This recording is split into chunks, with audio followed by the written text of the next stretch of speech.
Assalamualaikum warahmatullahi wabarakatuh.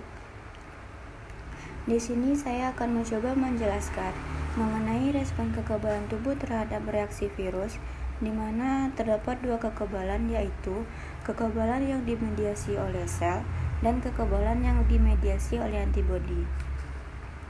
Yang pertama, saya akan menjelaskan kekebalan tubuh yang dimediasi oleh sel, di mana virus memasuki tubuh dan dicerna oleh makrofag.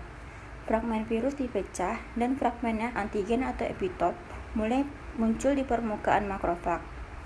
Berhubungan dengan protein kompleks MHC kelas 2.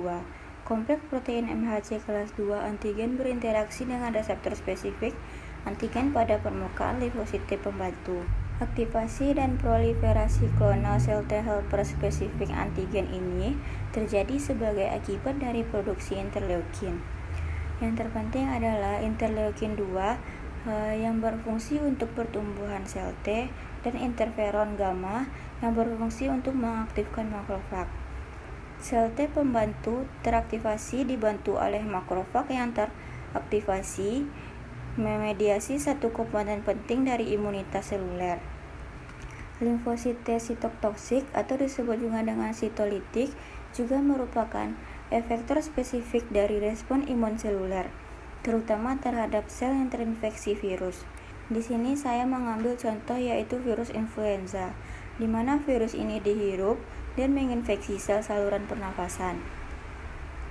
Glikoprotein amplop virus muncul di permukaan sel yang terinfeksi bersama dengan protein MHC kelas 1. Sel sitotoksik mengikat melalui reseptor spesifik antigen ke kompleks protein MHC kelas 1 antigen virus dan dirangsang untuk tumbuh menjadi klon sel oleh interleukin 2 yang diproduksi oleh sel T pembantu.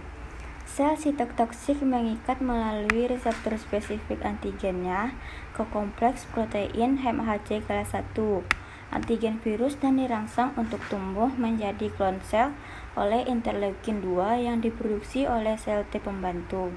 Sel T sitotoksik ini secara khusus membunuh sel terinfeksi virus influenza dan bukan sel yang terinfeksi virus lain dengan mengenai kompleks protein MHC kelas 1 antigen virus pada permukaan sel melepas perforin yang menghancurkan membran sel yang terinfeksi. Selanjutnya, saya akan menjelaskan kekebalan tubuh yang dimediasi oleh antibodi.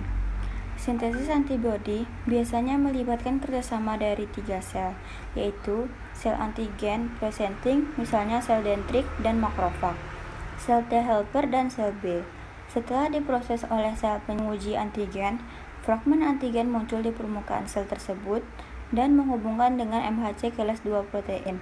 Kompleks protein MHC kelas 2 antigen berkaitan dengan reseptor pada permukaan sel T pembantu yang spesifik untuk antigen tersebut.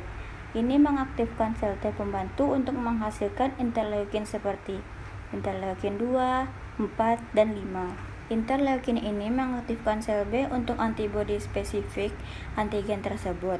Sel B yang teraktivasi berproliferasi dan berdiferensiasi membentuk banyak sel plasma yang mensekresi sejumlah besar antibodi. Meskipun pembentukan antibodi biasanya melibatkan sel pembantu antigen tertentu, dapat mengaktifkan sel B secara langsung tanpa bantuan sel T dan disebut dengan antigen sel T.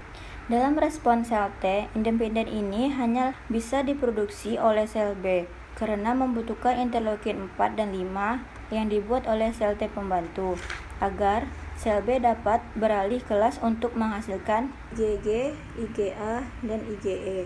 Demikianlah yang dapat saya jelaskan. Saya akhiri. Wassalamualaikum warahmatullahi wabarakatuh.